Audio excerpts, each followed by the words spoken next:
वालेकुम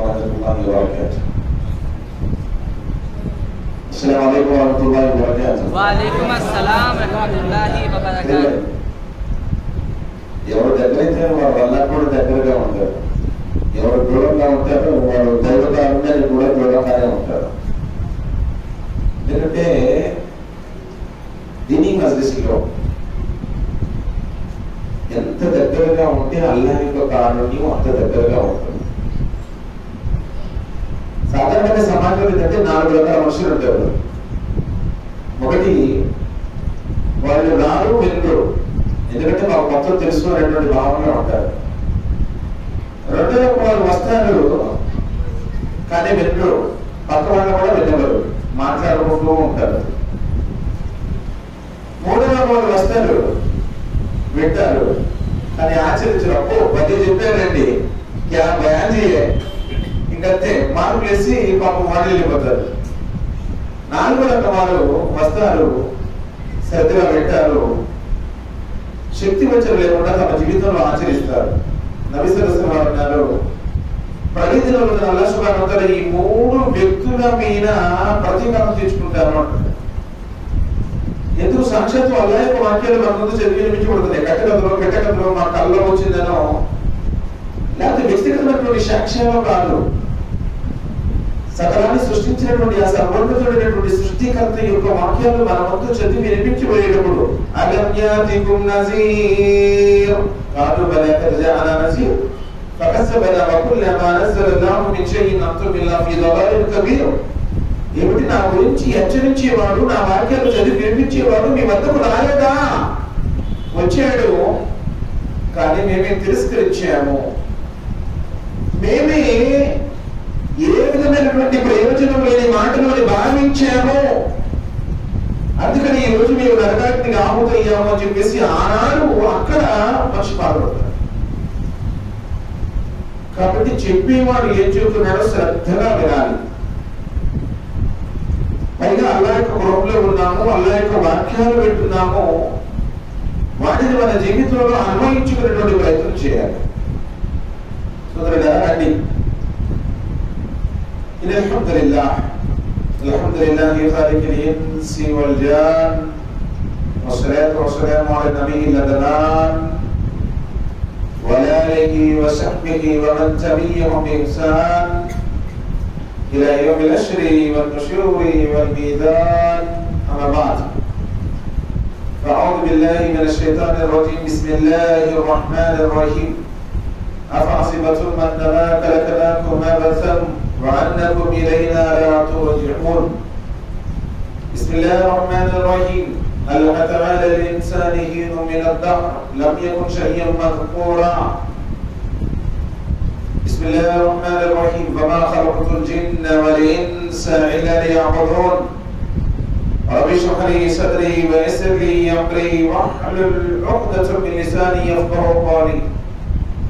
رب زدني علما ورب زدنا علما. سبحانك لا علم لنا إلا ما علمتنا إنك أنت العليم الحكيم. సమస్త ప్రశంసలు, సకల ఆరాధనలు, సర్వజీవ పరిపోషకుడు, ఈ విశ్వ వ్యవస్థ ఆధారభూతుడు,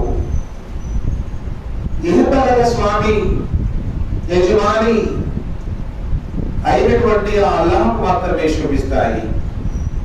అల్లాహ్ అనన్యంగా ప్రేమించేవాడు, అపారంగా పరిగణించేవాడు, తీర్పు దినానికి తిరుగులేని చక్రవర్తి అల్లాహ్ సుబ్హానహు వ తఆలా. ఆయన ఆకాశాన్ని ఆధారాలు లేకుండా నిలబెట్టాడు, భూమి మీద పర్వతాలను మేకులుగా మార్చాడు, మేఘాల నుండి ధారాపాతంగా వర్షాన్ని కురిపిస్తాడు, నిర్జీవమైనటువంటి నేలకు జీవాన్ని పోస్తాడు, అనేక రకాల రంగులు, రుచులు, సువాసనలు కలిగినటువంటి ఆహార పదార్థాలను సృష్టించేవాడు, సర్వజీవకోటికి అనుదిన ఆహారాన్ని అందించేటువంటి ఉత్తమ ఆహార ఉపాధి ప్రదాత అల్లాహ్. ఆయన తాను కోరిన వారిని అనుగ్రహిస్తాడు, తాను కోరిన వారిని దండిస్తాడు. ఆయన ప్రణాళికలో ఇంకొకరి అధికారం చెల్లదు. వర్షాలు, వృక్ష జాతులు, పశుపక్షాదులు, సకల జీవరాశులు ఆయన ఆజ్ఞాపాలలోనే ఉన్నాయి. ఈ సృష్టిని సృష్టించక పూర్వం ఎలా ఉన్నాడో, ఈ సృష్టిని సృష్టించక పూర్వం ఆ సృష్టికర్త ఎలా ఉన్నాడో ఇప్పుడు అలానే ఉన్నాడు. ఇంకెప్పటికైనా అలానే ఉంటాడు.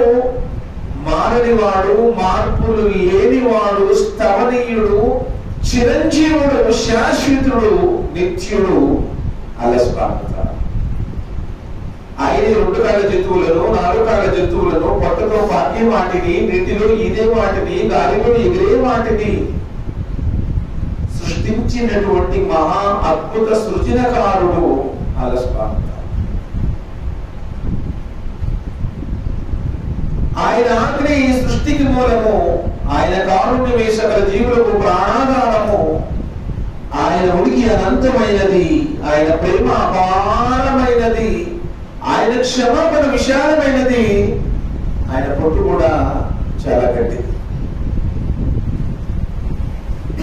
ఆయనే గౌరవాన్ని ప్రసాదించేవాడు. ఆయనే పరామం చేసేవాడు. ఆయనే రాజ్యాధికారాలను ప్రసాదించేవాడు. ఆయనే అధికారాలను లాక్కునేటువంటి వాడు. విచ్చరాడిని లక్షాధికారిగా చేసేవాడు.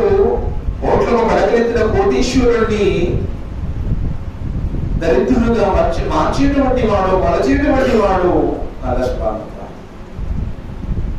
సోదరులారా, ఆయన యొక్క గొప్పతనాన్ని లెక్కించడానికి, ఆయన మాటలు రాయడానికి, ప్రపంచంలో ఉన్నటువంటి చెట్లన్నింటినీ కళలుగా చెక్కి సప్త సముద్రాలలో ఉన్నటువంటి నీటినంతటినీ శిలాగా మార్చి ఆయన మాటలు రాయడం ప్రారంభిస్తే ప్రపంచంలో ఉన్నటువంటి వృక్షాలన్నీ అరిగిపోతాయి. సప్త సముద్రాలలో ఉన్నటువంటి నీరంతా ఇంకిపోతుంది. కానీ ఆయన మాటలు ఇంకా మిగిలే ఉంటాయి. అంతటి గొప్పవాడు. మనిషిని సృష్టించిన వాడు మనిషి లాంటి వాడు కాదు. మనిషిని సృష్టించిన వాడు మనిషి లాంటి వాడు కాదు. మనిషికి ఉన్నటువంటి లోపములు, బలహీనతలు లేని పరమ పవిత్రుడు, మహాపరిశుద్ధుడు అలస్పాత. సోదరులారా, కంటికి కనబడినటువంటి ఆ సృష్టికర్త కనిపించేటువంటి ప్రపంచంలో తన గురించి చాటి చెప్పడానికి ప్రవక్తలు పంపాడు. నిజమే. మరి దేవుడిని వాడు ఈ ప్రపంచంలో ఎవరికి కానరాలేదు. ఆయన అగోచరుడు, కంటికి ఇంద్రియములకు అందని వాడు. మరి కనబడినటువంటి ఆ సృష్టికర్త కనిపించేటువంటి ఈ ప్రపంచంలో తన గురించి చాటి చెప్పడానికి ప్రవక్తలు పంపాడు. మన దేవుడు ఎవరు చూడలేదు, ప్రవక్తలు ఎవరు చూడలేదు. సాక్షాత్తు ఆయన చేతులతో సృష్టించబడినటువంటి ఆదవరీశ్వర వారు కూడా చూడలేదు.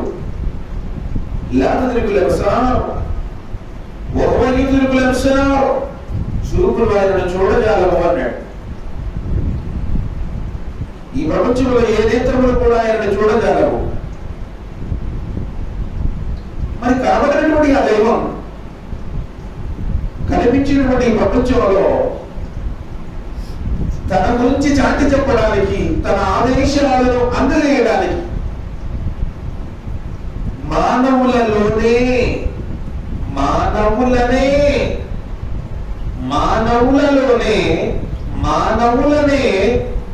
ప్రవక్తులుగా చేసి ఈ భూమండలం మీద ప్రవహింపజేశాడు. కొన్ని వేల మంది ప్రవక్తులు ఆదం అలైహిస్సలాం వారి దగ్గర నుండి మొదలుకొని మరియమ్మ కుమారుడు ఈసా అలైహిస్సలాం వారి తర్వాత ఈ ప్రపంచంలోనికి ప్రవహింపజేయబడినటువంటి చిత్తచెవుడు ప్రవక్త, హృదయాల విజేత, మానవ మహోదయులు, జగద్గురువు, స్వర్గంలో అందరికంటే ముందు ప్రవేశించేవాడు, జీవజల అమృతమైనటువంటి కౌశల్యం పంచేటువంటి వాడు, ఆఖరి ప్రవక్త ముహమ్మద్ రసూలుల్లాహ్ సల్లల్లాహు అలైహి వసల్లం. అల్లాహ్ సుబ్హానహు వ తఆలా మానవ మార్గదర్శకత్వం కోసం ఈ ప్రపంచంలో ప్రవహింపజేయబడినటువంటి ఆ దైవ ప్రవక్తలందరిపై అమితమైన శివాలు శ్రేయాలు అనంతమైనటువంటి దరువులను అల్లాహ్ సుబ్హానహు వ తఆలా కురిపించుగాక. ఆమీన్. ప్రియ ధార్మిక సోదరులారా, ఈరోజు ఏర్పాటు చేయబడినటువంటి ఈ సమావేశం అందున నాకు ఇవ్వబడినటువంటి అంశం, ఓ మనిషి నీ పయనం ఎటు. సోదరులారా, నిజంగా ఈరోజు ప్రాపంచం యొక్క స్థితిగతులను మనం పరిశీలన చేస్తున్నట్లయితే మనిషి యొక్క పయనం ఎటుంది, మానవుడు దేని కోసం బ్రతుకుతున్నాడు, మానవ జీవితం యొక్క పరమార్థం ఏమిటి, ఈ విషయాలను నిశ్చితమైనటువంటి జ్ఞానంతో ప్రశాంతమైనటువంటి హృదయంతో ఆలోచించినట్లయితే ప్రపంచానికి ప్రశ్నార్థకమైంది. ఎందుకు పుట్టామో తెలియక, ఎందుకు బ్రతకాలో అర్థం కాక, ఎలా ఈ లోకంలో జీవించాలో తెలియక అర్ధాంతరంగా తమ జీవితాలను ముగించుకున్నటువంటి వాళ్ళు ఎందరో ఉన్నారు.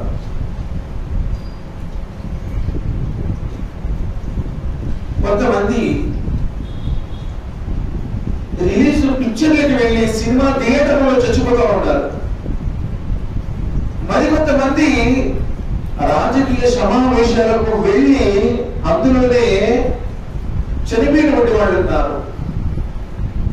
ధనమే ప్రపంచంగా భావించి, ధనమే సర్వస్వమని భావించి ఆ ధనం కోసమే బ్రతుకుతూ, ఆ ధనం కోసమే చంపుతూ, ఆ ధనం కోసమే బ్రతికేటువంటి వాళ్ళు సమాజంలో ఉన్నారు. కొంతమంది ఆట కోసం బ్రతికేటువంటి వాళ్ళు ఉన్నారు. కొంతమంది హోదాల కోసం, పదవుల కోసం బ్రతికేటువంటి వాళ్ళు ఉన్నారు. ఎవరు దేనికి ఎందుకు బ్రతుకుతున్నారో తెలియని వారు మరికొందరు ఉన్నారు. నిజంగా సోదరులారా, మనిషి యొక్క పైన ఈ రోజు ప్రపంచంలో ఎలా ఉంది అని మనం పరిశీలన చేస్తే అల్లాహ్ సుబ్హానహు వ తఆలా అంటున్నారు, అఫహసిబతుం అన్నమా ఖలఖనాకుమ్ అబసం వ అన్నకుమ్ ఇలైనా లా తుర్జఊన్. సూరతుల్ అల్ ముమినూన్ 23వ సూర 115వ వాక్యంలో అల్లాహ్ సుబ్హానహు వ తఆలా అంటున్నారు, అఫహసిబతుం అన్నమా ఖలఖనాకుమ్ అబసం వ అన్నకుమ్ ఇలైనా లా తుర్జఊన్. ఏమిటి, మేము మానవుని వృధాగానే పుట్టించామని, అతడు మా వైపునకు ఎన్నడూ తిరిగి రావడం అనేది జరగదు అని భావిస్తున్నాడా? మానవుడా, నువ్వు ఎందుకు పుట్టావో నీ పైన ఉంటుంది. మేము మానవుని వృధాగా పుట్టించామనుకుంటున్నాడా? అతడు మా వైపునకు ఎన్నడూ తిరిగి రావడం జరగదనుకుంటున్నాడా? ఈ ప్రపంచమే శాశ్వతము, ఈ ప్రపంచమే అసలైనటువంటి జీవితము, ఈ ప్రపంచంలో నేను హాయిగా ఉండాలి, ఈ ప్రపంచంలో నేను కోరుకున్నది అనుభవించాలి, ఈ ప్రపంచం కోసమే ప్రాకులాడను, ఈ ప్రపంచం కోసమే జీవించను. మానవుడా, ఆలోచన చెయ్యి అన్నాడు.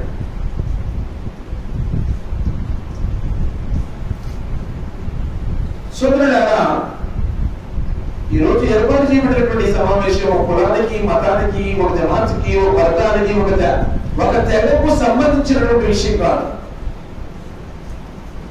దురదృష్టవశాత్తు ఈరోజు సమాజంలో ఆయన ఎవరో మసీదులో కూర్చొని చెప్తా ఉన్నాడబ్బా, అసలు ఆ విషయంలో మనకు మరేంటి, మన నమ్మకాలు వేరు, మన విశ్వాసాలు వేరు, మన యొక్క విధానాలు వేరు, మన యొక్క సిద్ధాంతాలు వేరు, మనకు వాటితో పని లేదనేటువంటి భావనలు ఉన్నారు. సోదరులారా, మానవులందరూ ఒకటే. ఖురాన్ గ్రంథంలో సుమారు 20 టైమ్స్ అబోవ్ యా అయ్యుహన్నాసు, మానవులారా, ఓ ముహమ్మదీయులారా, ఖురాన్లో ఒక్క చోట కూడా లేదు. ఖురాన్ గ్రంథంలో 30 కాండాలు ఉన్నాయి, 114 సూరాలు ఉన్నాయి, 6236 వాక్యాలు ఉన్నాయి. ఎక్కడ కూడా ఓ ముహమ్మదీయులారా, లేకపోతే ఓ ఉర్దూ భాష మాట్లాడే వాళ్ళలారా, లేకపోతే ఓ అరబ్బుల్లారా, సింగిల్ ఆయత కూడా లేదు. అల్లాహ్ సుబ్హానహు వ తఆలా అంటున్నాడు, యా అయ్యుహన్నాసు ఉబుదు రబ్బకుమ్ الذي خلقكم والذين من قبلكم لعلكم تتقون الذي جعل لكم الأرض فراشا والسماء بناء وأنزل من السماء ماء فأخرج به من الشجرات رزقا لكم يا أيها الناس మానవులారా ఆరాధించండి ఆమె సృష్టికర్తను الذي خلقكم والذين من قبلكم ఎవరైతే మిమ్మల్ని పుట్టించాడో మిమ్మల్ని కాదు మీ తాత ముత్తాతలను మీ పూర్వీకులను భూమి మీద జనజీవన స్రవంతి ప్రారంభమైన నాటి నుండి మానవులందరినీ ఎవరైతే పుట్టించాడో ఆమె సృష్టికర్తని ఆరాధించండి అంటున్నారు. ఆయన భూమిని పాన్పుగా చేశాడు, వసమా మీద ఆకాశాన్ని గొప్పగా చేశాడు, వానసల మెలిసమాయి మహన్ మేఘాల నుండి ధారాపాతంగా వర్షాన్ని కురిపిస్తాడు, ఫాఖరజ బిహి మిన శమరాతి రిజ్కన్ లకుం భూమి నుంచి రకరకాల పంటలు పండి ఏర్పాటు చేసి ఆ వర్షపు నీటితో సకల జీవకోటికి అనుదిన ఆహారాన్ని అందించేటువంటి ఉత్తమ ఆహార ఉపాధి ప్రదాత అల్లాహ్ సుబ్హానహు వ తఆలా. ఫలా తజాలు లిల్లాహి అందాదా వ అంతుం తఅలమూన్ ఈ విషయాలు మీకు తెలిసినప్పుడు మీరు ఇతరులను ఆయనకు సాటిగా నిలబెట్టకండి, మరొకరిని ఆరాధించకండి అక్కడ. అంటే ఇక్కడ చెప్పబడినటువంటి విషయం సమస్త మానవుల కోసం. ఖురాన్లో మొట్టమొదటి అధ్యాయం మొట్టమొదటి వాక్యంలోనే అల్లాహ్ సుబ్హానహు వ తఆలా అంటున్నారు అల్హమ్దులిల్లాహి రబ్బిల్ ఆలమీన్ సమస్త ప్రశంసలు సకల స్తోత్రాలు సకల లోకాల పాలకుడైనటువంటి సర్వజీవ పరిపోషకుడైన అల్లాహ్ మాత్రమే శోభిస్తారు. అక్కడ రబ్బుల్ ముస్లిమీన్ లేదు. قل أعوذ برب الناس ملك الناس إله الناس ఆయన మానవుల యొక్క ప్రభువు. ప్రభు అంటే పోషకుడు, రబ్ అంటే పాలకుడు, పోషకుడు, యజమాని. పుట్టినది మొదలుకొని మరణం వచ్చే వరకు పోషించేటువంటి వాడు, కనిపెట్టుకుని ఉండేవాడు. మలికిన్నాస్ మానవుల చక్రవర్తి, ఇలాహిన్నాస్ మానవుల ఆరాధ్యుడు. అంటే ఖురాన్లో మొదటి వాక్యము మానవులందరి పాలకుడు, పోషకుడు అన్నాడు.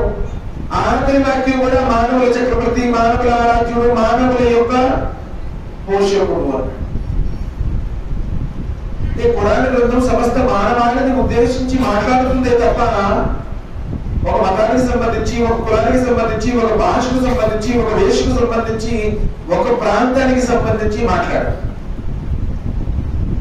కాబట్టి వినేవారు ఎవరైనా సరే, దూరంగా ఉండి వినేవారైనా సరే ఆలోచించాల్సిన విషయం ఏమిటంటే, మరి ఈ రోజు నా పైన పెట్టుంది, దేనికోసం నేను ప్రాకులాడుతున్నాను. సోదరుడు ఎంత సంపాదించినా ఓ రోజు ఊరి పెద్ద కాటిలో కొనుక్కుంటావు. రాజులు అనుకున్న వాడిని మట్టిలో పట్టేపోయారండి. మనమెంత الهاكم التناسل حتى زرتم المقابر كلا سوف تعلمون ثم كلا سوف تعلمون. ఒకరికంటే ఒకరు ఎక్కువగా సంపాదించాలి అనేటువంటి వ్యామోహంలో మరచిపోయారు. అదే మరపుతో చివరికి శ్మశానానికి వెళుతున్నారు అన్నాడు. ఏం తీసుకొచ్చావు? ఏం తీసుకుని వెళుతున్నావు? తల్లి గర్భంలోని ప్రపంచంలోకి వచ్చేటప్పుడు ఒంటరిగా వచ్చావు, తిరిగి మరలా ఒంటరిగానే వెళ్తాము. వేలుకున్న ఉంగరాన్ని విడిచిపెట్టరు, చేతికున్న వాచిని విడిచిపెట్టరు, జేబులో ఉన్న ఫోన్ విడిచిపెట్టరు. నో బాడీ ఐటమ్స్, ఏ శరీరం మీద ఏ వస్తువులు కూడా వచ్చారు. కఫర్లో చూస్తున్నాం కదా, చచ్చిపోయిన తర్వాత రెండే తెలగొడ్లు, కోటీశ్వరుడైనా కూలిపైకి వెళ్ళేవాడైనా, రాజుకైనాడే రైతుకైనాడే రెండే తెల్లగొడ్లు, పై నుండి కింద ఒకటి. స్నానం చేయించడం, ఆ తెల్ల బట్టల్లో చుట్టేయడం, మసీదు నుంచి మనం జనాజా నమాజ్ మంచు పంపిస్తాము. ఎవరికైనా అదే. అబ్బాయి మీరు డబ్బులు లేనురా, కొంచెం సరిగా ఉర్దూ భాష మాట్లాడడం కూడా సరిగా రాదు అని చెప్పేసి వాళ్ళ కోసం స్పెషల్ గా జనాజా మంచు ఏమీ లేదు. ధనవంతుడికైనా, పేదవాడికైనా, కలెక్టర్ అయినా, పోలీసులైనా, ఎవరైనా సరే జనాజా నమాజ్ అదే విధానం, అదే మంచు అంతే. మరి ఏం తీసుకెళ్తున్నాం? రెండు తెల్ల వస్తువులు, తెల్ల గుడ్డలు రెండు. మరి దేనికోసం పోరాటం? ఒకరికంటే ఒకరు ఎక్కువ సంపాదించాలి అనే వ్యామోహంతో చివరికి మర్చిపోతున్నారు. అదే ఒకరు మీరు శ్మశానానికి పోతున్నారు. మీరు ఖచ్చితంగా నరకాన్ని చూసి తీరుతారు కాయలతో. అందుకే నబీ సల్లల్లాహు అలైహి వసల్లం చెప్పారు, ప్రతి మనిషికి 3 రకాలైనటువంటి స్నేహితులు ఉంటారు. 3 రకాలైన స్నేహితులు ఉంటారు. మొదటి స్నేహితుడు ఎవరయ్యా అంటే, నువ్వు చచ్చిపోగానే నీ నుండి దూరం అయిపోతాడు. రెండో స్నేహితుడు ఎవరయ్యా అంటే, సమాధి దాకా కబరస్థాన్ దాకా వస్తాడు. మూడో స్నేహితుడు ఎవరయ్యా అంటే, ఊహ తెలిసిన వాడి నుంచి నీతో పాటు ఉంటాడు. నువ్వు చచ్చిపోయినప్పుడు కూడా సమాధిలో నీతో పాటు ఉంటాడు. ప్రళయ దినం దాకా నీతోనే ఉంటాడు అన్నారు. సమాన దేవతలను అలయాజమై అడిగారు నబీ సల్లల్లాహు అలైహి వసల్లం, ఎవరా 3 స్నేహితులు? మొదటి స్నేహితుడు ఎవరయ్యా అంటే, నువ్వు చచ్చిపోగానే నీ నుండి వెళ్ళిపోతాడు.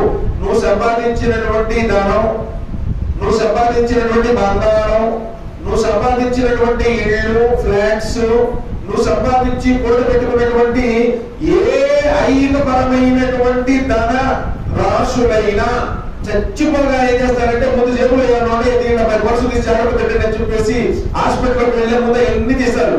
ఏది ఆపరేషన్ థియేటర్ లో వెళ్ళేటప్పుడే ముందే వేరే వాళ్ళు ఎవరైనా లాగేసుకుంటారేమో చెప్పేసి ముందు మచ్చగా వండి ఎన్ని తీసేస్తారు. అంటే అదృష్టం బాగుండి వస్తే మళ్ళీ నువ్వు పెట్టుకుంటాము, లేకపోతే వారసులకు వెళ్ళిపోతాయి. అంటే నువ్వు చచ్చిపోగానే మొదటి స్నేహితుడు ఎవరయ్యా అంటే, దానం, నువ్వు సంపాదించిన ఆస్తిపాస్తులు. మరొకరు భావించకండి, చచ్చిపోయేటప్పుడే కాదు, ఎక్కడికి కావాలి అని చెప్పేసి బ్యాంకుకి వెళ్ళామనుకో, బ్యాంకు మేనేజర్ అడుగుతాడు, మరి లోపల పిలుస్తాడు క్యాబిన్లో, సన్మానం చేయడానికే కాదు. అబ్బాయి మరి నామిని ఎవరి పేరు రాయబెడతావు అంటాడు. నామిని ఏంటయ్యా అంటే, వాడికి ఏదో కిరీటం పెట్టి సంస్థ పెద్ద సన్మానం చేయడానికి అనుకున్నాడేమో కాదు. నువ్వు చచ్చిపోతే నీ తర్వాత ఎవరికి డబ్బులు ఇవ్వాలి? బతికుండగానే ముందు కాలం ఫిలప్ చేస్తాడు, నామినీ లేకుండా బ్యాంక్ అకౌంట్ ఇయ్యరు.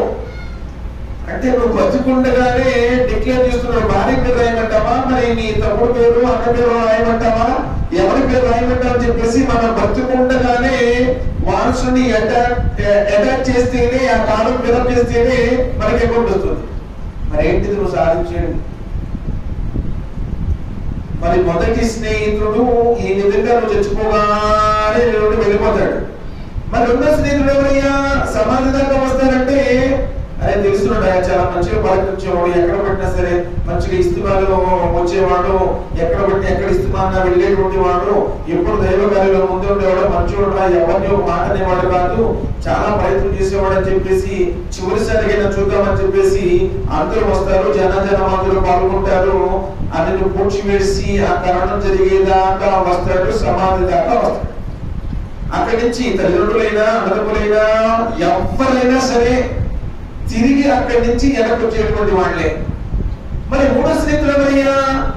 మూడో తెలిసిన కాడి నుంచి నీతో పాటు ఉన్నాడు, చచ్చిపోయేటప్పుడు నీతో పాటు ఉంటాడు, సమాధిలో ఉంటాడు, ప్రళయదిన రోజు ఉంటాడు.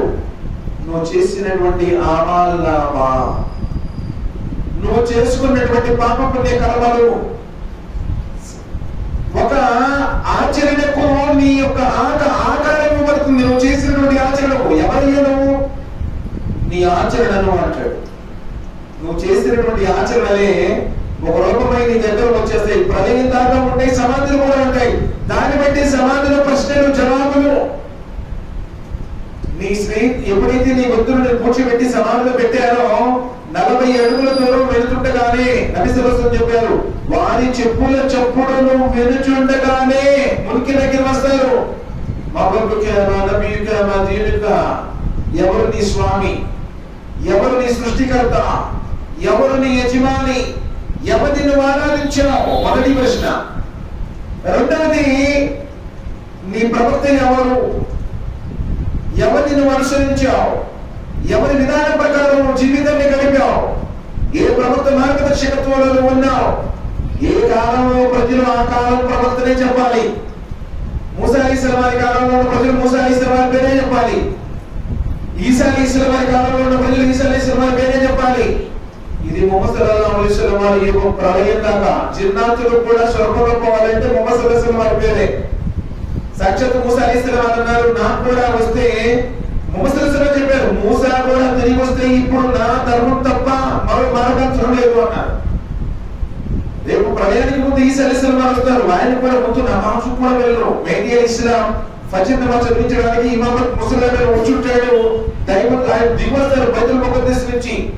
ఈసా అలైహిస్సలాం అని చూడగానే మెహదీ అలైహిస్సలాం ఆయన పైకి కదా నబీ కదా మీరు చదివించండి అంటాడు. అయ్యా నేను ఈ ఉమ్మతిగానే వచ్చాను కానీ నబీగా రాలేదు, నువ్వే చదివించు ఉంటారు. ఎంతటి ఘనమైన ఉమ్మత్. మరి సమాజంలో నిన్ను అడిగేది ఆ ఇమాము గురించే, ఆ ప్రవక్త గురించే. ఇమాముల్ అంబియా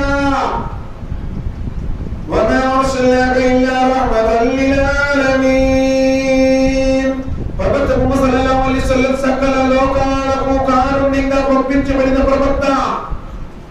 మీ ప్రవక్త ఎవరు అని అడుగుతారు అంతే, వేరే వేరే ఏ ప్రశ్నలు లేవు. మా దీని మరి నిజంగా ధర్మధర్మమైనటువంటి ఇస్లాం ప్రకారం ఉన్నావా లేదా ఇది ప్రశ్న. మరి సోదరులారా, ఎవరు తోడొచ్చింది ఎవరు? నువ్వు ప్రశ్నలకు సమాధానం చెప్పేవరకు ఆ సమాధిలో ముందు నరకం తిరిగి తెలుస్తారు ప్రశ్నలు చెప్పిన వాళ్ళకి. దాని దైవదాసుడు ఆశ్చర్యపోతున్నాడు, ఇదేమిటయ్యా నేను నమాజులు చదివాను, ఉపవాసాలు ఉన్నాను, ప్రవక్త గారి విధానాన్ని అనుసరించాను, ఖురాన్ హదీస్ ప్రకారం జీవించాను, షిర్క్ విధానాలకు దూరంగా ఉన్నాను. ఆతృత చెందకు, గాబరపడకు. ఈ ప్రశ్నలకు జవాబు చెప్పకపోతే ప్రళయం తర్వాత నీ స్థానం ఇదయ్యేది అని చెప్పి దాన్ని మూసేసి స్వర్గం కిటికీ తెరుస్తారు.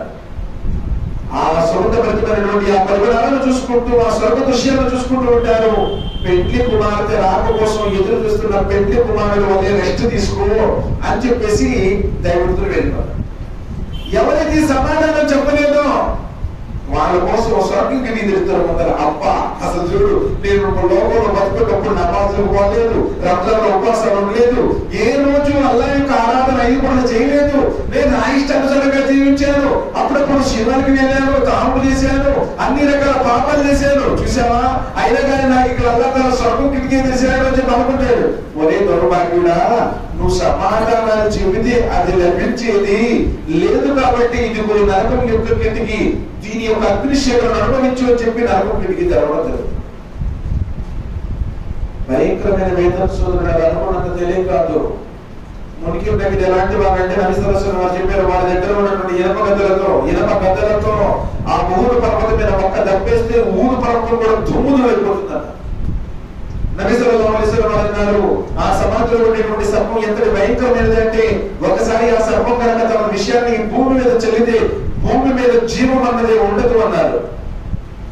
భయంకరమైనటువంటి విషయాలు, గాఢంధకరమైనటువంటి చీకటి పోయి ప్రళయం దాకా వేదనలు. ఏ సమాధానం చెప్తామండి? మన పైన ఏ విధంగా నడుస్తుంది ఈరోజు? ఎలాంటి పరిస్థితుల్లో ఉన్నాం? మనం కోరికలకు బానిసలై బ్రతుకుతున్నాం. మనం వాంఛన లోనైపోయాము. ఇష్టమొస్తే వస్తాము, కష్టమొస్తే మానుకుంటాము. ధర్మం లేదు, అధర్మం లేదు, న్యాయం లేదు, అన్యాయం లేదు. మనకు న్యాయం, మన పక్కకు న్యాయం. తల్లిదండ్రులు వేధించడం, భార్య బిడ్డలు వేధించడం, ఇరుగు పొరుగుల తగువులు, గడ్డలు జరుపుకోవటాలు, చిన్న చిన్న వివాదాల కోసం ఈరోజు ప్రాణాలు తీసుకున్నటువంటి వాళ్ళు. ప్రతి చోట మద్యపానం ఎక్కువైపోయింది. చిన్న చిన్న పిల్లలు కూడా ఈరోజు సారాయి గుడ్లు తాగుతూ కూర్చుంటున్నారు. ఎక్కడ చూసినా మొబైల్ ఫోన్లు, అతి భయంకరమైన దాని చిన్న చిన్న పసి కత్తుల మీద అత్యాచారాలు, ఆస్తి వివాదంలో జన్మనిచ్చిన కన్న తల్లిని కిరాతకంగా చంపినటువంటి పలుకుల పేపర్లు చూస్తున్నాం మనం. సోదరుడైనా చూడండి ఎలా ఒక సమాజం, మనిషి మానవీయ పైన ఎటు నడుస్తూ ఉంది. తాత్కాలికమైనటువంటి జీవితం కోసం శాశ్వతమైనటువంటి జీవితానికి దూరం అయిపోతాం. కాకిల కలకాల బ్రతికే కంటే అంశాలు 6 నెలలు బ్రతకడం విన్నాను సార్. మనం పోయిన తర్వాత మన గురించి పర్వాలేదు అనుకున్న వాడే ధన్యుడు. నబీ సల్లల్లాహు అలైహి వసల్లం తన సహచరుల మధ్య ఎలా కూర్చుని ఉన్నారు. అంతలోనే ఒక శవం వెళుతూ ఉంది. ఆ శవం వెళుతుంటే నబీ సల్లల్లాహు అలైహి వసల్లం అన్నారు, ఇతరైనా విముక్తి పొంది ఉండాలి, లేకపోతే ఈ ప్రజలైనా విముక్తి పొంది ఉండాలి అన్నారు. ఆయన నబీ సల్లల్లాహు ఏమిటి అతడు విముక్తి పొందడం అంటే ఏమిటి? ఒకవేళ మనకు అతడే దైవ విశ్వాసం అయితే, అల్లాహ్ మీద దాసుడు అయితే, ఖురాన్ హదీస్ ప్రకారం ఆచరించే వాడైతే, బంధువులే రాబంధువులే అతని పీపుల్ తింటూ ఉంటారు. చూడండి, ఇది ఖురాన్ హదీస్ ప్రకారం చేయాలి, ఇలా చేయకూడదంటే అబ్బో చెప్పొచ్చు బాబు, మేము కొన్ని మా తాతల దగ్గర నుంచి చేసుకుంటాం అంతంటే ఇప్పుడు కొత్తగా కాదంటున్నాము. ఈరోజు ధర్మం ప్రకారం నబీ సల్లల్లాహు అలైహి వసల్లం హదీసులు ఉన్నాయండి. ప్రళయానికి ముందు నా సున్నతిని పాటించాలంటే చేతిలో నిప్పు కనిక పట్టుకున్న దానికంటే కూడా కఠినంగా ఉంటుందన్నారు. చనిపోయినటువంటి ఒక సాంప్రదాయాన్ని బతికించిన వాటికి ఆ రోజు 100 షహీదులు లభించిన పుణ్యం లభిస్తుందన్నారు. నిజమే, నువ్వు నిజంగా ఖురాన్ హదీస్ ప్రకారం ఆచరించు, నానుకున్న వాళ్ళే నీకు దూరం అయిపోతారు. అప్పుడు దాకా నేను మహాభక్తులు అని పిలిచిన వాళ్ళందరూ కూడా ఖురాన్ హదీస్ ప్రకారం అని చెప్పగానే నీకు శత్రువులు అయిపోతారు. ఏంటి సాధించేది ఏంటి? దేనికోసం మనం బ్రతుకుతున్నాం? మన జీవన పైన ఎటు పోనున్నది? మరి ఆ వ్యక్తి ఏ వ్యక్తి అయితే చనిపోయాడో ఆ వ్యక్తికి విముక్తి లభించడం అంటే అతడు విశ్వాస ప్రకారం ఉంటే వీళ్ళనేటువంటి మాటలు, సూటిపోటి మాటలు, అబ్బో ఈ ఆకాశం నుంచి దిగించాడంటే వడ్డీ అలామంట, లంచాలు తీసుకోకూడదంట, కట్టాలు తీసుకోకూడదంట, బాజాలు మజిత్రీలు ఎన్ని లేవంటున్నాడు, ఏది మానవులందరూ ఒకటే అంటున్నాడు, 5 గంటల నమాజ్ చదవాలంటున్నాడు, ఈ ఉపవాసాలు పాటించాలంటున్నాడు, జకాత్ తీయాలంటున్నాడు.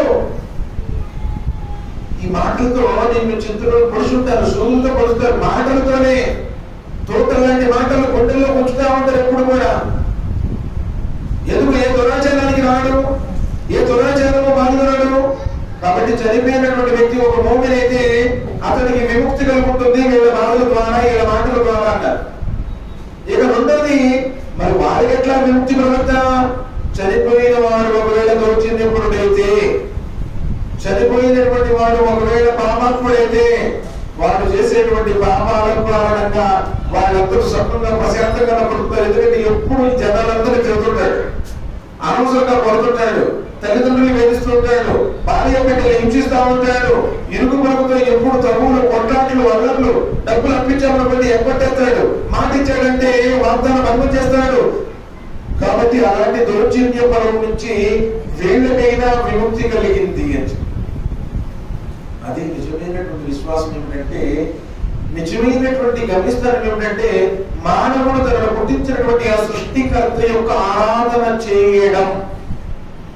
సోదరులండి, ఇంకా మనం పరిశీలన చేసినట్లయితే జీవితం తాత్కాలికం. ఎవరికైనా సరే సార్, కుల్లు నఫ్సిన్ జాయికతుల్ మౌత్ وإنما توفون أجوركم يوم القيامة فمن زحزح عن النار وأدخل الجنة فقد فاز وما الحياة الدنيا إلا متاع الغرور. పుట్టిన ప్రతి ప్రాణి మరణం రుచి చూడక తప్పదు. ప్రతి ప్రాణి అడే కులం, ఏ మతం, ఏ ప్రాంతం, ఏ భాష, ఏ దేశం ఏమీ లేదు. మరణం వచ్చింది అంటే ఎక్కడున్నాడు అక్కడే వెళ్ళిపోవాల్సిందే.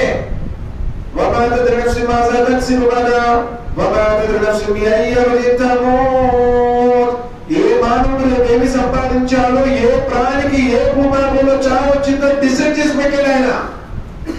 మనం అనుకుంటున్నాం అప్పుడప్పుడు, ఈ రోజు మా పిల్లగాడు నాకు వెళ్ళకపోతే బతికేవాడండి, అలా కాకుండా ఇలా అయ్యుంటే మా పిల్లగాడికి కాలు ఇరిగిపోయేది కాదండి. విధిరాతులు దగ్గరించినట్టు రాసుకోండి. అలా చేయకుండా ఇలా అయ్యేది కాదు అంటే విధిరాతను ధిక్కరించిన వాళ్ళకి మనం అలా కాకుండా నా విధిరాతలో ఉన్నదే, ఆయన కోరినదే నాకు జరిగింది అన్నవాడు నిజమైనటువంటి విశ్వాసం కలిగిన వాడు. విధిరాతను స్వీకరించడం అంటే మరణం ఎక్కడ ఉందో మనం అక్కడికి వెళ్తాం. మరణం మన దగ్గర వచ్చే అవసరం లేదు. ప్రవక్త ముహమ్మద్ సల్లల్లాహు అలైహి వసల్లం చెప్పారు, ఎవరికైతే మరణస్థానం ముందుగానే ఖరారు చేయబడతాడు, ఫలానా చోట చనిపోవాలి అంటే మనిషికి ఆ బుద్ధిని కలిగిస్తాడు. మనిషి ఎక్కడికి వెళ్ళిపోతాడు, అంతే చచ్చిపోతాడు. అది పుట్టిన దోసాడు, పెరిగిన దోసాడు, చదువుకున్న దోసాడు, ఉద్యోగం వచ్చాక ఎక్కడో హైదరాబాద్ పోయినప్పుడు హైదరాబాద్ లో చచ్చిపోవడం ఏంటి? వధస్థలం అంటే మరణ స్థలం అక్కడ నిర్మించబడింది. ఉదాహరణ చెప్తూ చూడండి, సులైమాన్ అలైహిస్సలాం వారి కాలంలో ఆయన సభ జరుగుతూ ఉంది. ఆ సభ జరుగుతూ ఉన్నప్పుడు ఆ సభలో ఒక వ్యక్తి ప్రవేశించాడు. ప్రవేశించినటువంటి ఆ వ్యక్తి సులైమాన్ అలైహిస్సలాం వారి పక్కన ఒక అపరిచితమైనటువంటి వ్యక్తి ఉన్నాడు. అసలు ఎలా చూస్తా ఉన్నాడంటే, వాస్తవంగా చెప్పాలంటే ఆ వ్యక్తి ఎవరో సులైమాన్ అలైహిస్సలాం వారి మంత్రి. ఆ వ్యక్తి ఎలా చూస్తున్నాడో కొనకొల చూస్తూ ఉన్నాడు. ఎప్పుడైనా చూడండి, మనం ట్రైన్లోనో లేకపోతే ఎక్కడనో బయట ప్రయాణం చేస్తూ ఉన్నాం అనుకోండి, ఎవడన్నా కొత్త కూడా అపరిచితులు మాటలు చూసాడు మనం కూడా చూస్తాం. మళ్ళీ కొంచెం మళ్ళీ చూస్తాడు, వాడు అదే కూర్చుంటాడు. బాబు ఇల్లు బాబు మాట్లాడుతుంది, బయట ఆటోమేటిక్ మాట్లాడే చూస్తున్నాడు అనుకోండి. అదే విధంగా కొట్టినట్టు తీవ్రమైనటువంటి కళ్ళిపెట్టి చూసాడు, ఇంకా భయమేసింది. అసలు ఇల్లు బాబు మాట్లాడలేదు చూస్తున్నాడు అని చెప్పేసి. అవునే కదా, సాధారణంగా ప్రతి వాడికి వచ్చిన ఆలోచన అది. ఈయన కూడా సులైమాన్ వచ్చిన మంత్రి గారికి చూస్తున్నాడు, భయపడుతున్నాడికి. ఆయన కూడా తదేకంగా చూస్తున్నాడు. ఈయనకి అసలు ఇంకా ఎట్లుందంటే అసలు దాన్ని ఏమైనా తినేస్తాడా అన్నంత భయం కలిగేసింది. కొంచెం మంత్రి గారికి దగ్గరగానే, సులైమాన్ గారు మీకు అల్లా తల గాలిని మోసుకొచ్చాడు కదా, నా గర్భతి నుండి ఈ సభలో నేను వండలేను, కొంచెం వెళతాను అని చెప్పేశారు. సులైమాన్ అలైహిస్సలాం వారికి అల్లా తఆలా ఎలా ఇచ్చాడంటే, ఆ గాలి మీద ప్రయాణం ఎలా చేస్తాడంటే, ఒక పూట ప్రయాణం ఒక నెలకు సమానమైనది అని అల్లా తఆలా ఖురాన్లో చెప్తున్నాడు. సూరత్ సాద్లో చెప్పాడు. గాలి ఆయన్ని ఒక నెల రోజుల ప్రయాణం పాటు ఒక పూటలో తీసుకెళ్ళిపోద్ది. అంటే నెల రోజుల్లో మనం ఎంత ప్రయాణం చేస్తామో ఆ రోజుల్లో అంత ప్రయాణం ఒక పూటలోనే అలా తీసుకెళ్ళి పెట్టేసింది. సరే, సులైమాన్ అలైహిస్సలాం తన మంత్రి క్యాబినెట్ లో ఉన్నాడు కాబట్టి సరే నీ గాలి కాపుతాం ఇచ్చాడు. సులైమాన్ అలైహిస్సలాం వారికి అన్ని స్పెషల్ అండి. ఆయన జిన్నాతులతో కూడా మాట్లాడేవాడు, ఆయన పక్షులతో కూడా మాట్లాడేవాడు. స్పెషల్ గా అయింది. ప్రపంచంలో ఆయన చేసినటువంటి రాజ్యాధికారం ఎవరు చేయలేదు. అంతటి పెద్ద సరదత అయింది, అంతటి రాజ్యాధికారం అయింది. సరే చెప్పేసి గాలి ఆజ్ఞాపించాడు. గాలి తీసుకెళ్లి కొన్ని 100 కిలోమీటర్ల దూరంలో పడేసి అక్కడ తెచ్చి వచ్చింది. అప్పుడే కూర్చుని అమ్మా శాంతంగా ఉన్నది అనుకుంటున్నాడు. ఈ సభలో ఎవరైతే తన వైపు చూశాడో అక్కడ ప్రత్యక్షమయ్యాడు. ఎవరు అక్కడ చూస్తే అక్కడ చూస్తున్నావు చెప్పేసి నిన్ను నుంచి తప్పించుకోవడానికి నేను ఇక్కడికి వచ్చాను, నువ్వు మళ్ళీ ఎక్కడికి వచ్చుతున్నా ఎవరు అని అడిగాడు. నేను మృత్యువుని అన్నాడు. ఎందుకు ఆ విధంగా చూస్తున్నావు? అల్లాహ్ సుబ్హానహు వ తఆలా నాకు నిన్ను ఇక్కడ ప్రాణం తీయమని ఆదేశించాడు. నువ్వేమో కొన్ని 100,000 కిలోమీటర్ల దూరంలో సులైమాన్ దర్బార్లో కూర్చున్నావు. నేనంటే మృత్యుదూతని. ప్రపంచంలో ఎక్కడైనా ఎప్పుడైనా ఎంతమంది అయినా ఒకేసారి వారి ఆత్మను స్వాధీనం చేసుకునే క్యాపబిలిటీ, ఆ శక్తిని నాకు ఇచ్చాడు. నువ్వు మనిషివి కదా, ఇదేంటి అల్లాహ్ తఆలా నన్ను ఇతన్ని ఎక్కడ ప్రాణం తీయమన్నాడు, ఇదేమో ఇక్కడ ఉన్నాడు, అసలు కొన్ని సెకండ్లో నీ ప్రాణం తీయాలి, అసలు నువ్వు అక్కడికి ఎట్టెళ్తావు, అల్లాహ్ యొక్క ప్రణాళిక ఏంటి నాకు అర్థం కాక సుదీర్ఘంగా ఆలోచన చేస్తూ నీ వైపు చూస్తున్నాను. అంతలో నువ్వు అడగనే అడిగావు. ఆ గాలి తీసుకొచ్చి నేను ఇక్కడ తీసేసింది, ఇక నీ టైం అయిపోయింది అబ్బాయి అని చెప్పేసి తీసుకెళ్ళిపోయాడు. అర్థమైందా? చావు మన దగ్గరకు రాదు, మనం చావు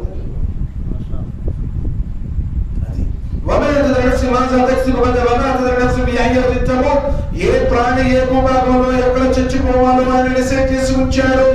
మరణ స్థలానికి మనం వెళ్ళిపోతాము. ఊహించలేడు ఎప్పుడు ఏ విధంగా ఎవరికి మరణం వస్తుందో ఎప్పుడు ఊహించలేదు. అయితే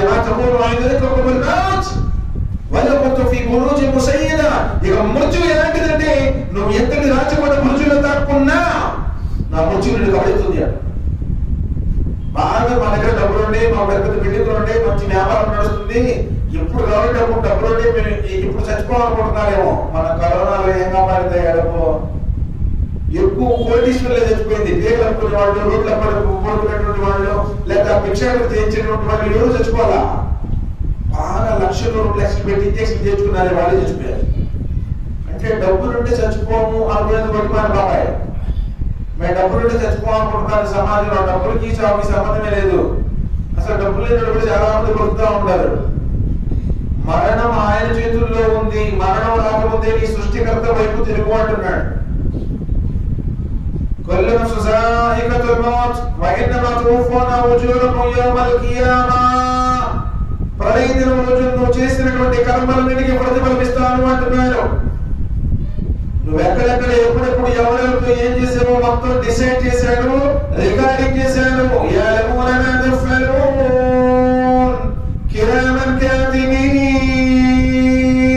కుడుపు చిమ్మిన కిరాన్ ఉన్నాడు, ఎరుపు చిమ్మిన కాతిమీన్ ఉన్నాడు. నువ్వు చేసినటువంటి పాప పుణ్యములన్నీ కూడా లెక్కించబడుతూ ఉన్నాయి. లోకం మొత్తం చూడకపోయినా అంతకాలం చీకట్లలో నువ్వు చేసిన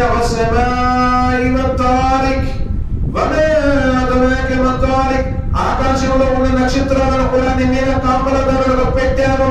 నీ చీకటి జీవిత రహస్యాలు ఎరిగినటువంటి వాడు ఆయన. తల రోజుకి 34 సార్లు దూతా. అబ్బాయి ఏ దూతాడు, అటు దూపి ఇటు దూపి, అక్కడ పాపడు తీసి ఇక్కడ పాపడు తీసి, ఎన్ని వెంట్రుకలు ఉన్నాయో దూకునే వాడు అప్పటికి తెలియదు లోకంలో. కానీ నీ నెత్తి మీద ఎన్ని వెంట్రుకలు ఉన్నాయో లెక్క పెట్టి మరి పంపించాను అంటున్నాడు ఆయన. అల్లాహ్ సుబ్హానహు వ తఆలా సాయిబుల్ దేవుడు, మసీదు నుండి దేవుడు కాదు. అల్లా అంటే ముస్లింల దేవుడు, మసీదులో ఉండేవాడు కాదు. అల్లాహుల్లదీ ఖలఖస్ సమావాతి వల్ అర్ద వమా బైనహుమా ఫీ సిత్తతి అయ్యామ్ సుమ్మా ఇస్తవా అలల్ అర్ష్ మా లకుం మిన్ దూనిహి మిన్ వలియ్యిన్ వలా షఫీయ్యిన్ ఫలా తతజక్కరూన్. ఆయనే అల్లాహ్ ఎవరైతే ఆకాశాలను భూమిని వీటి మధ్యలో ఉన్న సమస్తాన్ని 6 రోజుల్లో సృష్టించాడు.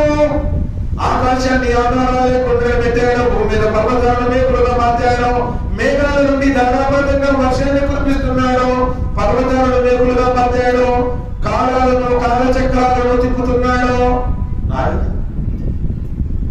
అఫలం యందురు ఇలా సమాయి ఫౌకహుం కైఫ బనైనాహా వజయ్యనాహా వమా లహా మిన్ ఫురూజ్. మీరు ఎప్పుడైనా ఆకాశం కేసి చూడండి, ఏదైనా మీకు లోపం కనిపిస్తుందా? ఒక సెంటు స్థలంలో ఇల్లు పెట్టానుకోండి, ఏదైనా అయినా నువ్వు ఈ సెంటులో బొరుగు పెట్టేవాళ్ళకి ఇది గుండె ఎత్తుతాడు, పాపం ఏమైపోతా అని చెప్పేసి.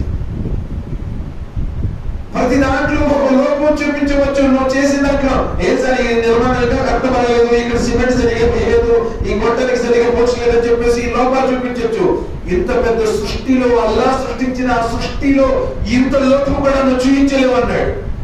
ఆ నక్షత్రం అక్కడ కాదండి, ఇక్కడ ఉంటే బాగుంటుంది అని చెప్పే క్యాపబిలిటీ కెపాసిటీ ప్రపంచంలో ఎవరికైనా ఉందా? లేదు. ఆయన సృష్టించినటువంటి సృష్టి నుంచి ఎప్పుడైనా ఆకాశానికి మెచ్చబడింది అయ్యా. ఇప్పుడు చూడండి, ఈ గోడలు పడి సిమెంట్ పెంచి ఊడిపోతుంటే, సీలింగ్ రాలిపోతుంటే, మళ్ళీ ఓ 15-20 సంవత్సరాల తర్వాత టాపి మేస్త్రితో వచ్చి మనం రిపేర్ చేయించుకుంటా ఉంటాము. మరి ఆకాశం నుంచి ఒక ముక్కుతులకు మూడి పడిపోయిందయ్యా, ఆకాశానికి రంధ్రం పడింది, ఎవరైనా నిపుణులు ఉంటే రండి అని చెప్పేసి కాంట్రాక్ట్ ఎవరు పిలిచారా ఎప్పుడైనా? అఫలం యందురు ఇలా సమాయి ఫౌకహుం కైఫ బనైనాహా వజయ్యనాహా వమా లహా మిన్ ఫురూజ్. మీ చూపులు అలసిపోతాయి, మీరు మళ్ళీ మళ్ళీ చూడండి, ఏ లోపం చూపించలేరు. ఆయన ఏ పగులు లేకుండా అంత దృఢంగా ఆకాశాలను నిర్మించాడు. والأرض مددناها وألقينا فيها رواسي وأنبتنا فيها من كل زوج بهيج. ఆయన భూమిని పరిచాడు, అందాలు చిందే ఎన్నో రకాల వస్తువులను మరిపించాడు. ఈ భూమిలో ఎన్ని రకాల వృక్షాలున్నాయి, ఎన్ని రకాల ఫలాలున్నాయి, ఎన్ని రకాల పుష్పాలున్నాయి. మామిడికాయలు, సపోటాకాయలు, దానిమ్మకాయలు, సుబ్హానల్లాహ్. పైనాపిల్ వేరు, ఆనసపండు వేరు, అసలు ఎన్ని రకాలు. స్వీట్ కార్న్ చూసారా? లైన్ల డిసిప్లిన్. దానిమ్మకాయ తెరిచి చూడండి, పైన కవర్ ఉంటుంది, లోన మళ్ళీ డివైడ్ చేస్తూ పొరల ఒక విత్తనం మరొక విత్తనం ఎంటుకొని ఉండదు. ఎవరు తయారు చేశారు సార్? ఆయన అల్లాహ్ సుబ్హానహు వ తఆలా. ఆయనండి కనువింపు కోసం ఎవరైతే ఆలోచిస్తాడో ఆలోచించేటువంటి మనిషి కోసం ఇందులో నిదర్శనాలు ఉన్నాయి అన్నాడు. والأرض مددناها وألقينا فيها رواسي وأنبتنا فيها من كل زوج بهيج تبصرة وذكرى لكل عبد منيب. జ్ఞానవంతులకు, వివేకం ఉన్నటువంటి వారికి నేను సృష్టించిన సూచనలు ఎన్నో నిదర్శనాలు ఉన్నాయి. పీల్చే గాలి ఒకటి, త్రాగే నీరు ఒకటి, నివసించే భూమి ఒకటి, ఆకాశంలో రశ్మి వెదజల్లేటువంటి సూర్యుడు ఒక్కడు, ప్రపంచానికి వెలుగును వెదజల్లేటువంటి చంద్రుడు ఒక్కడు, సృష్టికర్త కూడా ఒక్కడే. ఎన్ని కూడా మనం పెట్టుకున్నాం, కొట్టుకొని చేస్తూ ఉన్నాం. మాది వేరులేండి, మాకు అడిపోతే పిల్లలు కొట్టి అది ఇక్కడ పోతే రోగాలు అన్ని అడిపోతే మాకు కలిసి వచ్చింది, ఇక్కడ పోతే కలిసి మేము అనుకోవడం జరిగింది. సర్వోన్నతుడైనటువంటి అల్లాహ్ సుబ్హానహు వ తఆలా సమస్తాన్ని సృష్టించాడు. అల్లదీ ఖలకల్ మౌత వల్ హయాత లియబ్లువకుం అయ్యుకుం అహ్సను అమలా. మేమే మనిషికి చావు బ్రతుకులు పెట్టాము పరీక్షించడానికి. అసలు ఇందులో దేవుడు లేదని వాళ్ళు కూడా బతకచ్చు, నాస్తికులు ఉన్నారు. అసలు దేవుడు ఎక్కడ ఉన్నాడు, అక్కడ ఉంటే చూపెట్టి అంటారు.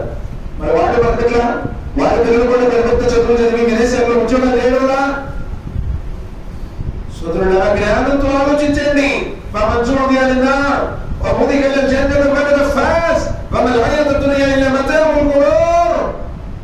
ఆ రోజున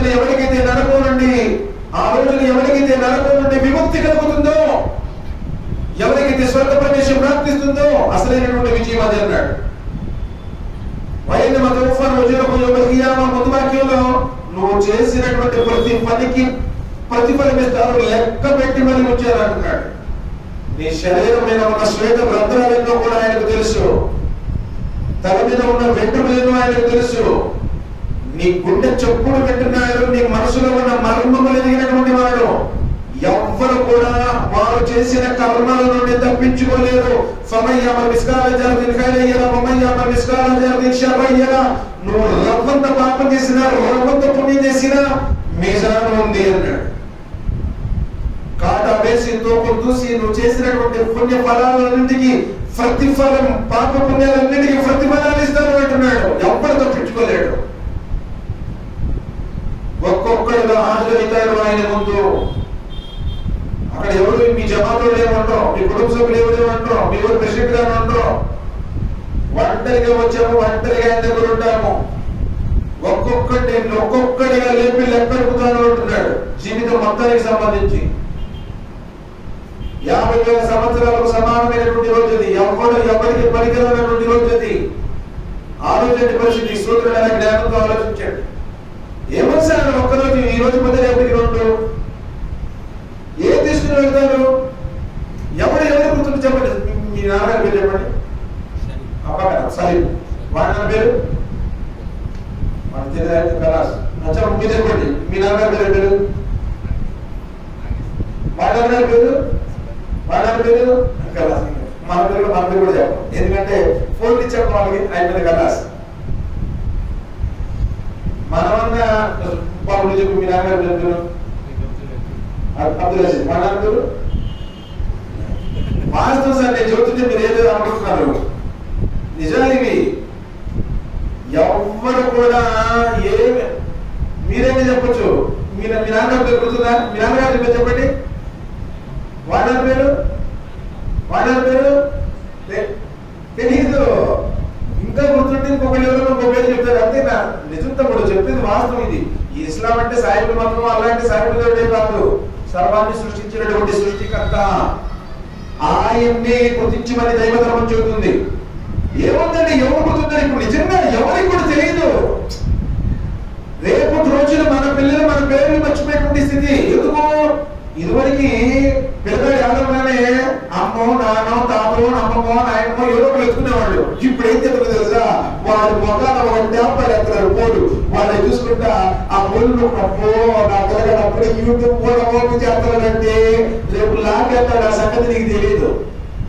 వాడు నీళ్లు పోసుకోవాలంటే ఫోన్ ఇవ్వాలి, వాడు అన్నం తినాలంటే ఫోన్ ఇవ్వాలి. ఎక్కడికి ఫోన్ ఇద్దామా అంటాడు. ఇదివరకు డబ్బులు ఇవ్వాలి పిల్లలు.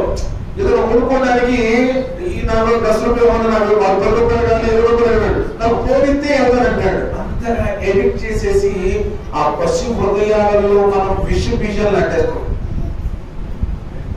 ఎవరు పెరిగినారండి వాస్తవాలు. ఈరోజు తల్లి చచ్చిపోయినా ఏం రావడం లేదు, తండ్రి చచ్చిపోయినా ఏం రావడం లేదు. ఎందుకు?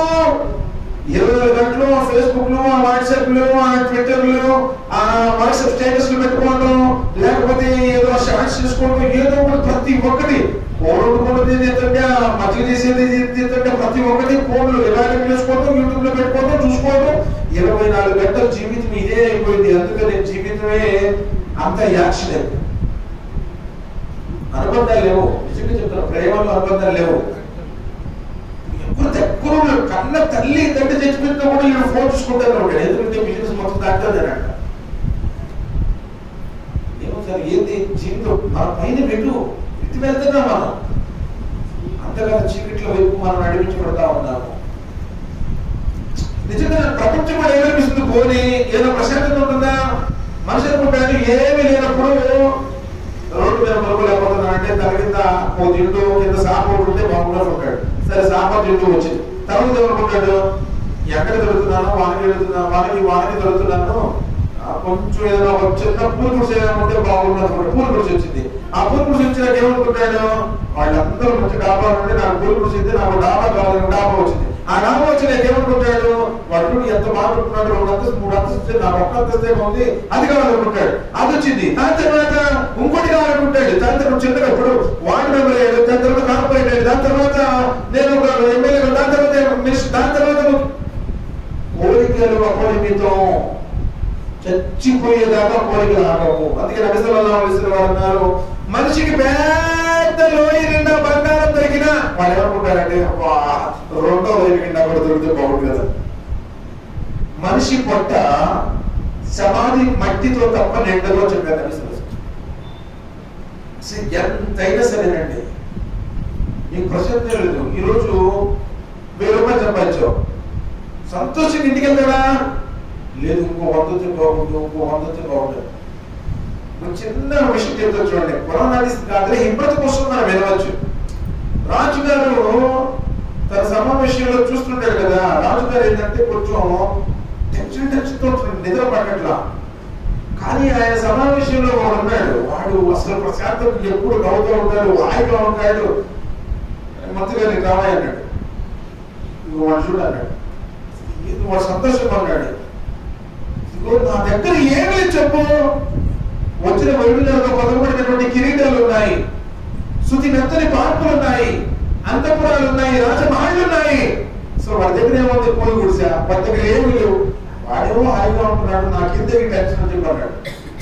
రాజుగారు ఏమి లేదు, 99 చట్టం ఒకటి లాభం చేద్దామంటాడు. ఏంటి నాకు 99 అంటే 100 దిరహములు ఉన్నాయి అని చెప్పేసి ఒక మూట మీద పైన రాశారు. ఇందులో 100 దిరహములు ఉన్నాయి, దినాలు ఉన్నాయి అని. 100 బంగారం అన్నారు. కానీ 99 చట్టం ప్రకారం ఏంటంటే అందులో 99 నాణ్యాలే వేయాలి. సరే అని చెప్పేసి అర్ధరాత్రి అంత నిద్రపోయిన తర్వాత వాటి కూడా రోజు ప్రశాంతంగా ఉన్నాడే, వాడి ఇంటి ముందు కూడా తీసుకెళ్లి ఆ 99 బంగారు నాణ్యాలు ఉన్న సంచిని అందలేశారు. ఏదో మెలుగు వచ్చింది కదా. మెలుగు వచ్చిన తర్వాత చూసాడు, బయటకు చూస్తే మూడకపడదు. అమ్మా ఏంది 100 బంగారు నాణ్యములు ఉన్నవి అని చూపిస్తుంది దాన్ని. మూట పొడిసి కింద పోసాడు. లెక్క 1 2 3 4 5 6 99 దీని మీద చూసాడు. 100 ఏంటి లెక్క తప్పేసుకున్నాను అని చెప్పేసి లెక్కేయడం చూసుకోవడం నేను తప్పేంత చేశానని చెప్పేసి రేత్రి మొత్తం నిద్రపోకుండా ఈ 1 ఎందుకు తగ్గింది 100 ఉంటారు కదా 99 అని చెప్పేసి లెక్కేసుకోవడం చూసుకోవడం. ఈ విధంగా రాత్రి మొత్తం దినాలు నిద్రలేదు. వాడి తెల్లానికి అర్థమైపోతుంది. ఇప్పుడు రేపు నిద్రలేని మొక్క చూసి మనకు ఆటోమేటిక్ అర్థమైపోతున్నాం. రాజుగారు వచ్చాడు, మంత్రి గారు పక్కన్నాడు. ఏందే మంత్రి గారు బాగా నీ చట్టం పనిచేసినట్టు వాడు అసలు అదే టెన్షన్లో ఉన్నాడు. ఏంది నాయన అని చెప్పేసి వాడిని అడిగితే అందులోనేమో 100 ఉంటాయి రాశారు, కానీ 99 ఆ ఒకటి ఏమైంది అని చెప్పేసి దానికోసం మాట్లాడుతున్నాడు. వాడు 99 దొరికినాయి అన్నటువంటి ఆనందం లేదు. ఆ ఒక్కటి ఎక్కడ పోయింది? ఇది మన జీవితంలో ఎంత వచ్చినా సరే మనకు ప్రశాంతత లేదు. ఇప్పుడు ఈ సంవత్సరం మన ముందు 4 లక్షలు వచ్చింది, వచ్చే సంవత్సరం మనకి ఇంకా 2 లక్షలు పెంచాలి. ఈ 4 లక్షలు వచ్చినాయి అన్నటువంటి ప్రశాంతత, సంతృప్తి కొత్త బాగలేదు. అందుకే నబీ సల్లల్లాహు అలైహి వసల్లం చెప్పారు, ప్రపంచరీత్యా మీకంటే తక్కువ ఉన్నోడిని చూసి సంతోషపడండి, విశ్వాసం రీత్యా మీకంటే ముందున్నోడిని చూడండి అన్నారు. ఇప్పుడు ప్రపంచరీత్యా అంటే ఏంటి? చెప్పులున్నోడు చెప్పులు లేనోడు కలిగి చూడాలి, బూట్లు ఉన్నాడు కలిగి చూడాలి. ఏమి చేయాలి? వాడు బూట్లు ఎత్తుకుని తిరుగుతున్నాడు, దేవుడు నాకేమి చేయడు. చెప్పులు లేకుండా కలిసినాడు. అయ్యా అల్లా, ఈ మండు ఎండలో కూడా వాడు చెప్పులు లేకుండా తిరుగుతున్నాడు, తోడు లేచిపోయి నాకు అల్లా నువ్వు చెప్పులు ప్రసాదించావయ్యా, నా కాళ్ళు రావడం లేదు అని కృతజ్ఞత భావం ఉంటుంది. అదే బూట్లు కూడా కలిగించాడు, దేవుడు నాకు ఏమిచ్చాడు, వాడికి బూట్లు ఉన్నాయి. అప్పుడు నీవు ప్రశాంతతను కోల్పోతావు. ప్రపంచం రీత్యా నీకంటే ముందు చూస్తే నీకు ప్రశాంతత. అదే విశ్వాసం రీత్యా నీకంటే ముందున్నాడు చూడు, అయ్యో ఆయన 5 పూటలు నమాజ్ చదువుతున్నాడు, దాన్ని మీకు చూడా. అదే విధంగా ఉపవాసాలు ఉంటున్నాడు, దాన ధర్మాలు చేస్తాడు, చాలా మంచి వ్యక్తి. నేనేం 5 పూటలు నమాజ్ జమాత్ చదవలేకపోతున్నాను, 5 పూటలు నమాజ్ చదవాలి, ఆయన ఖురాన్ కూడా చదువుతున్నాడు, నేను ఖురాన్ చదవాలి. ఆ విధంగా పోటీ ఇప్పుడు నువ్వు 2 పూటలు 3 పూటలు చదివాడు అనుకో, వాడు 2 పూటలు చదివినాడు, వాడి వెంటే నేనే మాట్లాడాలనుకున్నావు అనుకో, ఆ 3 కూడా పెట్టేసి నువ్వు కూడా ఒకటికి వచ్చేస్తావు. విశ్వాసం రీత్యా ముందున్నాడు చూడండి, ప్రపంచం రీత్యా వెలుగున్నాడు చూడండి అని నమ్మిస్తారు. అందుకని ఇక్కడ మనం గ్రహించాల్సినటువంటి విషయం ఏంటంటే, ప్రపంచం క్షణభంగురం, తాత్కాలికం. ఎంతో మంది వచ్చారో కొందరు మనం వెళ్ళిపోతాం. ఇప్పుడు ఏమి సాధారణ మనిషి అనుకుంటాడు, నేను నా కాళ్ళ మీద నిలబడాలనుకుంటాడు. అప్పుడు దాకా వేరే వాళ్ళ కాళ్ళ మీద నిలబడ్డావు, ఆయన కాళ్ళ మీద నిలబడ్డాడు. అయితే బాగా ఉద్యోగం రావాలి, సంపాదించాలి, కూడబెట్టాలి అని చెప్పేసి అనుకుంటాడు మనిషి. సరే కూడబెట్టిన తర్వాత మంచి అందమైనటువంటి అమ్మాయి చూసి పెళ్లి చేసుకోవాలి అనుకుంటాడు. ఈయనకేమో పెరుగులో కొట్టుకుంటా పెరుగులో, ఈయనకు మటికి అందమైన అమ్మాయి ఎవరైనా పెంచి తీసుకొచ్చి ఈయనకు అప్పు చెప్పాలి. ప్రవక్త ముహమ్మద్ సల్లల్లాహు అలైహి వసల్లం చెప్పారు, ఆడపిల్లలు తల్లిదండ్రులు నాన్న స్వర్గంలో ఉంటామన్నారు ఎట్లా చూపిస్తూ. ఎవరికైతే 3 పిల్లలుండి వారికి మంచి చదువు చెప్పించి మంచిగా వివాహం జరిపిస్తారో ఆడపిల్ల తండ్రి నేను ఇలా స్వర్గంలో ఉంటాము అన్నారు. ఒక సహబాలు ఇచ్చాడు, ఓ ప్రభుత్వం నాకు 2 ఆడపిల్లలు, నువ్వు కూడా నాతో పట్టిలో ఉంటావు. ఒక అమ్మాయి గురించి కూడా అంటే మన యొక్క సంకల్పాన్ని బట్టి ఉంటుంది. అంతేకాని నాకు అబ్బాయిలు కొట్టాలి, అబ్బాయిలు కొట్టాలి, అబ్బాయి కొట్టలేదని చెప్పేసి భార్య చెప్పేసిన వాళ్ళు, కోడలు తగలబెట్టిన వాళ్ళు సమాజంలో ఎంతో మంది ఉంటారు. ఇక్కడ మనం గ్రహించాల్సినటువంటి విషయం ఏంటంటే, జ్ఞానంతో ఆలోచించి ధర్మాన్ని ధర్మంగా మనం అర్థం చేసుకుని అవమానం చేసుకోవాలి. అలా లేని పక్షంలో మనం ఏమన్నా కష్టపడుతున్నాం, సాధించేది ఏం లేదు సోదరుడా. అందుకని దైవ ధర్మం ఏం చూస్తుంది, దాని విషయంలో మనం ఆలోచించి అడుగులు వేయాలి. రేపు రోజు మనం దైవం ముందు నిల్చోబోతున్నాము, ఎవరు పలికినటువంటి పరిస్థితి. ఆ రోజున నువ్వు ఉపయోగపడేది నువ్వు చేసుకున్నటువంటి పాప పుణ్యాలు, కర్మల పత్రాలు, ఇవి తప్ప ఏది నీ వెంట రాదు. సరే తన కాలంలో తను నుంచోవాలి, మంచి అందమైనటువంటి అమ్మాయి రావాలి, వచ్చింది. దాని తర్వాత అనుకుంటాడు మళ్ళీ నా మిత్రులు కూడా అమ్మాయిలో పుట్టాలంటాడు. ఈయనకేమో అందమైన అమ్మాయి, ఆయన మట్టికి అందమైనటువంటి అబ్బాయిలు పుట్టాలి. సరే పుట్టారు, పుట్టిన తర్వాత వాళ్ళకి ఏం చేయాలి, ఒకటేమో డాక్టర్ చేయాలి, ఒకటేమో కలెక్టర్ చేయాలి. సరే చేశాడు. చేసిన తర్వాత ఒకరికేమో ఎమ్మెల్యే సంబంధం, ఒకరికేమో ఎంపీ సంబంధం, వాళ్ళు కూడా వచ్చారు. దాని తర్వాత వాళ్ళకు కూడా మళ్ళీ మనవళ్ళే గుమ్మడికాయ లాంటి మొగుళ్ళే పుట్టారంట. సరే పుట్టారు, వాళ్ళేం చేయాలి, ఒకనేమో బిస్మిల్లాహిలో, ఒకనేమో ఆక్స్ఫర్డ్ యూనివర్సిటీలో చదివించాలి. ఆ తర్వాత వీడు వాళ్ళు వచ్చిన ఉంటాడు. వాళ్ళు మళ్ళీ మనవాళ్ళు అక్కడెక్కడో బిస్మిల్లాహిలో, ఆక్స్ఫర్డ్ యూనివర్సిటీలో చదివచ్చిందా ఇక్కడ ఉంటాడా, వీడు పట్టుకోవాలి. ఏం తీసుకెళ్ళాడు, ఎవరు తీసుకెళ్లే సోదరులారా. ప్రపంచ చరిత్రను చూడండి. అవలమిస్రు ఫిల్లార్ ఫయందురు కైఫ కాన అకిబతుల్లదీన మిన్ కబ్లిహిం. మీరు భూమి మీద తిరిగి చూడండి, మీకు పూర్వం గతించినటువంటి వారికి ఏ గతి పెట్టిందో. ఆదు జాతి, సముద్ర జాతి, మధ్య జాతి, రస్ జాతి, ఐగా జాతి, తుబ్బా జాతి, ఫిరౌన్ జాతి, ఎన్నో జాతులు కారకప్పులు కలిసిపోయాయి. మనమెంతయ్యా బాబు. والفجر وليالي العشر والشفع والوتر والليل. అల్లాహ్ సుబ్హానహు వ తఆలా అంటున్నారు, ఉషోదయం సాక్షిగా, సడీమేసి సంకర సాక్షిగా ఆదు జాతి వారు అంత అలాంటి జాతిని నేను పుట్టించలేని వాళ్ళు, అంతటి దొండమైనటువంటి వాళ్ళు, కొండలను పిండి చేసేవాళ్ళు, వాళ్ళని చూస్తే స్తంభంలా ఉండేవాళ్ళు, ఎరువు ఆడాడు అల్లకల. అలాంటి వాళ్ళే మట్టిలో మట్టి అయిపోయారు. మనం లెక్క మనం కూడా వెళ్ళిపోతాం. కాబట్టి సోదరులారా, జీవితం ఒకరోజు ముగిస్తుంది. అంటే మనం కూడా ముగిస్తున్నామండి. వాడి అవగాహన తీసుకొచ్చారు, ఇంకా దృష్టి ఉండదు. మరో సందర్భాలు ఇచ్చేలా మంచి సమావేశంలో మనం పెడుతున్నాం. మానవ జీవిత పరమార్థం, మానవ జీవిత పైన ఏమిటంటే, మానవుడు ఒక రోజు నా దైవ సన్నిధిలో నుంచోవాలి, ఈ జీవితానికి లెక్క చెప్పాలి. సృష్టికర్త ఒక్కడే, జననం మరణం లేనివాడు, ఆయన కట్టి కనిపించినటువంటి వాడు. ఈ ప్రపంచంలో ఎందరో ప్రవక్తలు వచ్చి ఆయన గురించి చెప్పడానికి చివరి ప్రవక్త ముహమ్మద్ సల్లల్లాహు అలైహి వసల్లం, చివరి గ్రంథం ఖురాన్. ఎవరైతే దీని మీద స్థిరంగా ఉంటారో వాళ్ళకి సమాధిలో కూడా ఇన్షాల్లా సాఫల్యం చెందుతుంది.